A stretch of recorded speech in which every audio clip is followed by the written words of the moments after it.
Hi everyone! Today I'll be making a tutorial on how to make a bodycam effect in Unreal Engine 5. There are a bunch of tutorials out there already, however today we'll dive deeper into the topic and we'll make a bodycam effect implementation that is gonna be even more advanced than what we could see in the on-record demo.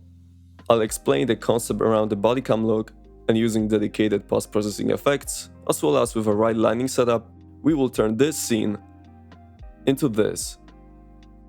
Now, I made a dedicated plugin called IMPERFECTER that will provide us advanced post-processing effects, which will be our building blocks today.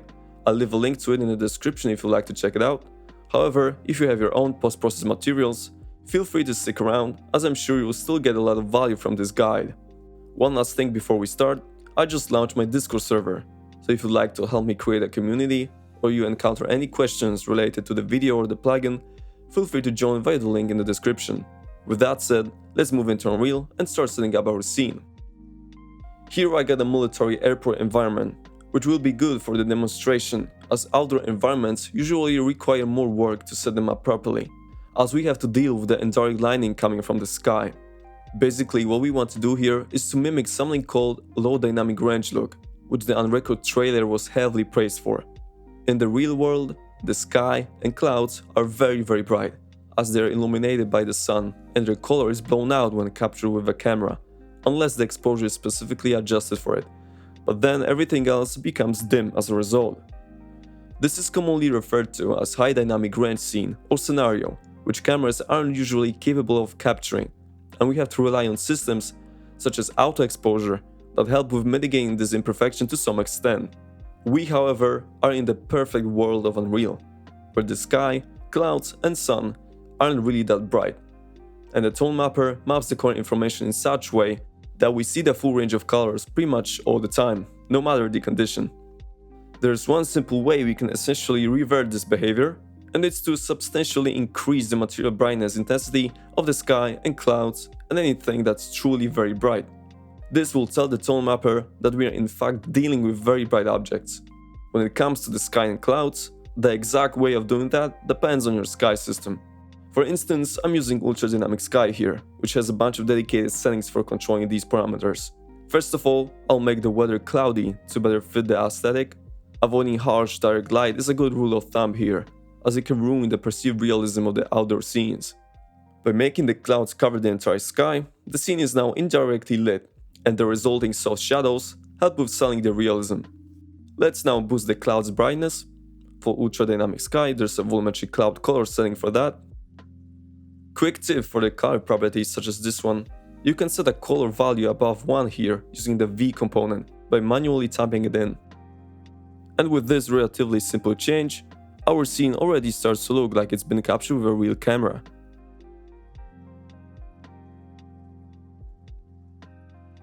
With the scene setup ready, we can now proceed to adjusting the post-processing settings.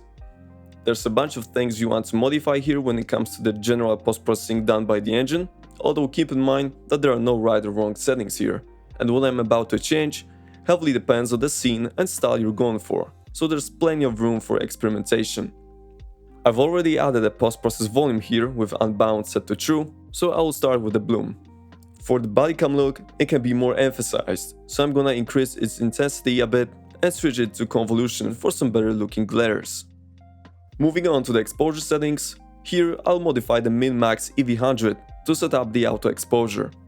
I previously set it both to the same value to disable it when I was setting up the scene, but now I will add more distance between those two parameters.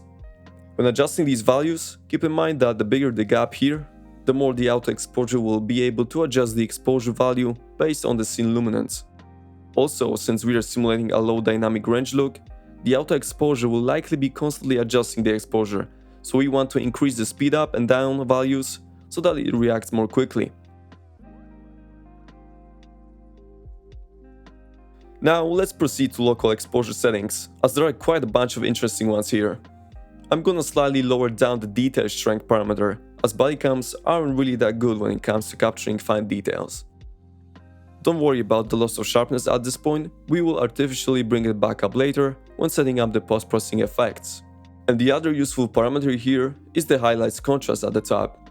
I'm gonna slightly increase it to further emphasize that low dynamic range look. However, I don't recommend going too high with it, as it can introduce some visual artifacts due to how local exposure works. And also keep in mind that it affects all highlights, not just the sky. We can now move to color grading. Once again, this heavily depends on your scene and on the art style you're going for. I'm just gonna adjust a couple of things here to make the colors look more like they were captured with a camera in the real world. I'll definitely make the temperature more cooler, as there is no direct sunlight, and I'm going to decrease the saturation quite a lot. I also want to avoid a full pitch black color, so I'm going to apply a subtle offset to all the color channels. 0.01 should be just enough.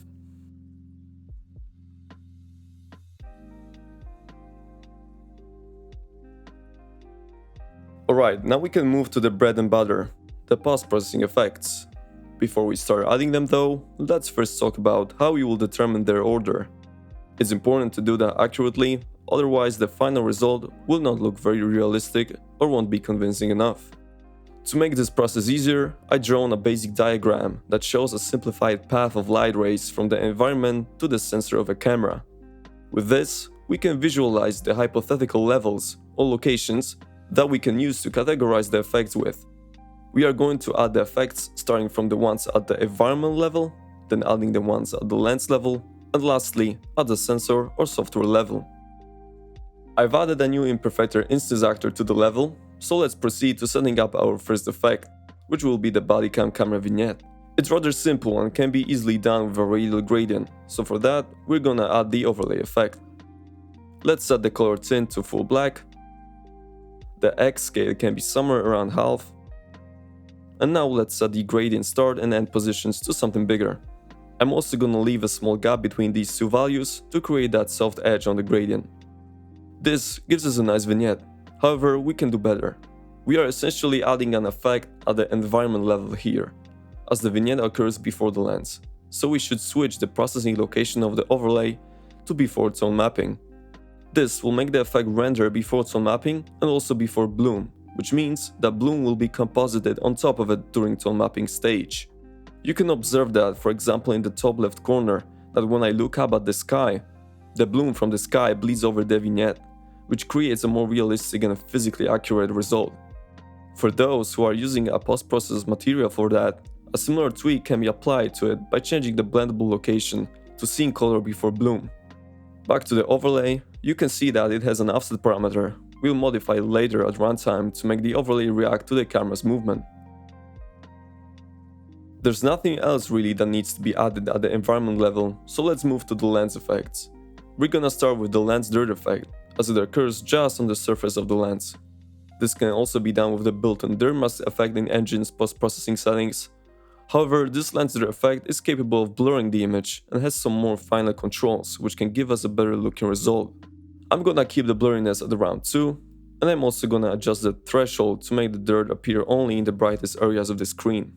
I'm also going to reduce the exposure compensation amount of the effect, as we are going to keep its intensity rather subtle, so we don't really want the exposure to decrease it or increase it any further. Right, that looks pretty cool. There are a bunch of other priorities here, so feel free to experiment with them. And also one more tip for indoor scenes, there's a scattering factor setting here, which controls how much the dirt visibility will spread out from the bright regions, so you might want to increase it up to 5 if you want that aggressive dirty look when looking at, for example, light bulbs or lamps. Okay, so the next effect from the lens level is gonna be the lens distortion. I don't think it needs much of an explanation at this point. We want to essentially achieve that fish-eye look. Before we add the effect though, we have to increase the FOV of the camera quite substantially, otherwise the distortion is gonna look weird. For preview, you can adjust the FOV of the viewport here in the viewport settings in the top left corner. Make sure to adjust the FOV also in your player character camera settings. Now let's add the effect. I'm gonna crank up the intensity to around 0.2, and I also have to increase the magnifier to compensate for the out-of-bounds sampling. And with these 3 effects, it already starts to look pretty good. Another effect we want to add at the lens level is chromatic aberration. Here we can specify the shift amount for each channel, as well as the direction. I really like the purple and green aberration, and it's pretty common in many lenses, so I'm going to apply a subtle negative shift to the red channel, as well as to the blue channel. It might be tempting to overdo it, but chromatic aberration in general should be rather subtle.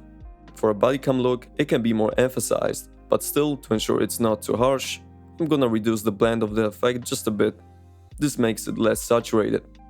Now you can start to see the importance of the correct order of the effects that I mentioned at the beginning, as by adding chromatic aberration just now, we affected the vignette overlay as well as the lens there with it.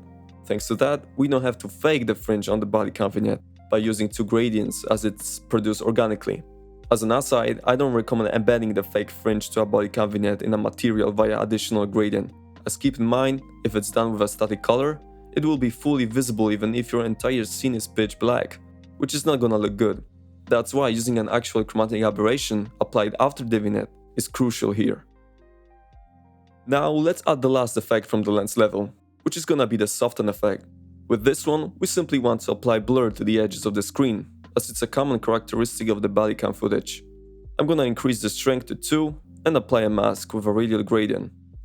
I will also lower the gradient end position just a bit to shift it more towards the center. Alright, at this point we reduce the amount of details quite a lot.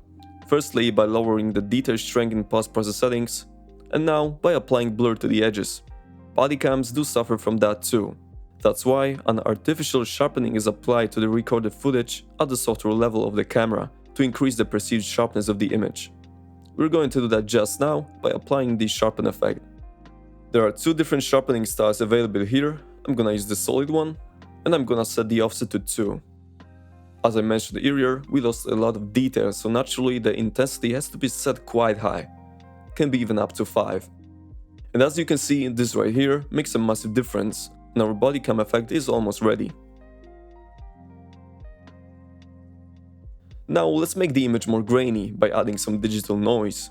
We're gonna do that with the noise grain effect. Technically, it should be added before sharpening, as noise is produced by the sensor before the software sharpening, but with such high sharpen intensity, we will add the noise afterwards, as the grain could look too jarring. Once again, Unreal provides a film grain effect out of the box, but with noise grain, we can blend the noise with the scene using the soft light blend mode, which produces a more natural looking result. When it comes to the noise itself, we have a bunch of options here. Firstly, I'm gonna switch the texture asset of the texture layer to the digital noise one. As for a bodycam, we want to introduce an RGB noise. I'm also going to tweak the settings of the procedural layer. Noise scale can be increased to around 4, and let's also lower the intensity. This gives us a layer that introduces some more structure to the final noise. Let's also adjust the overall intensity of the effect. I think 0.4 is just about right. Lastly, there's one more optional effect that we can add here that can potentially enhance the immersion even more, which at the same time makes this bodycam implementation more advanced, and that is compression artifacts. This effect simulates artifacts of a JPEG compression algorithm and can make the scene look more like a real video that has a low resolution or bitrate. It's gonna be hard to showcase this on YouTube video that's already been compressed, so if you'd like to see how this effect looks like in detail, I'm gonna leave a link in the description to the IMPERFECTER Playable demo, where you can see it for yourself running in real time. Okay, so that's pretty much it when it comes to the necessary effects. Now, let's make the bodycam vignette react to the camera movement. Again, there's a bunch of ways we could do this, but the most straightforward one is to calculate the camera rotation velocity and use it as a driver for the offset parameter of our overlay effect. We're gonna do that just now. I'll be doing that in a player character blueprint. However, if you have a custom player camera manager class that your player controller uses, that's also a good place for that logic. Unfortunately, Unreal doesn't provide any built-in functions for calculating camera velocity, so we have to do that ourselves. This can be done by calculating the delta between current frame and previous frame camera rotation. Additionally, for our use case, it's also a good idea to clamp the result to a certain range to avoid very high values or spikes in the velocity. Also, interpolating the result over time is helpful for smoothing it out. I placed exactly that logic in an actor component to not clutter the player character blueprint with unrelated variables or functions. I'll leave a download link to it in the description, so feel free to use it too. I've added the component to my player character blueprint, so now let's proceed to modifying the offset parameter of the overlay effect. For that, we need to set up a reference to the overlay effect object on the begin play event, and to get it, we need a reference to the IMPERFECTER instance that holds it. IMPERFECTER instances can be retrieved at runtime from the IMPERFECTER subsystem by calling the getImperfecter instance by ID function. The default ID for the instance is always IIA_0.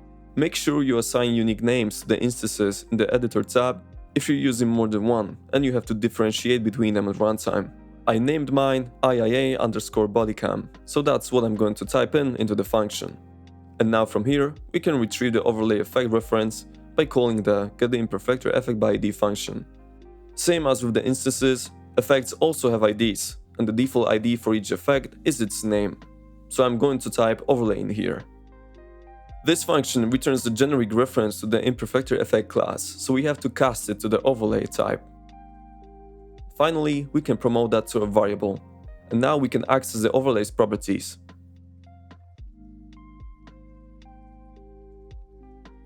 We want to make the Bodycam vignette react to the camera movement all the time, so we will drive the overlay's offset on the event tick. For that, let's grab the overlay effect reference and get the set offset node. Let's also right-click on the parameter and split the struct pin. Here's where we will connect the camera velocity from our component, so let's grab a reference to it and call the getCameraVelocity function. Offset's range is significantly smaller than the camera's velocity range, so we have to remap it. For that, we can use the map range value clamped node. We need two of these nodes, so let's duplicate them. The input range for both should use the maximum velocity values clamped by the component, so that's 200 in both directions for my case. For output range, we're going to use some smaller fractions. The higher the output range, the further the overlay's maximum possible offset. Additionally, for the second node, that will be for the x-axis, we have to invert the range. Now we have to map pitch velocity to offset y, and the yaw velocity to offset x. And there we go, our Bodycam vignette is now reacting to the camera movement. If you want to take it a step further, you can introduce multiple factors to the equation to introduce even more variety to the vignette movement. For example, by modifying the interpolation speed of the camera velocity, or even adding some Perlin noise.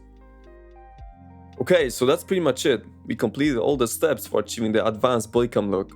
Let's say the final result looks really good and looks even better when combined with a more realistic environment. I hope this video helped you out, or at least you learned something new today. Make sure to subscribe if you haven't already to not miss the part 2 of the Bodycam series, where I'll be doing a breakdown of the camera shake system that I showcased in my previous video. Also a huge thank you to everyone for all the support on my work and Imperfecter. And as always, I'll see you in the next one.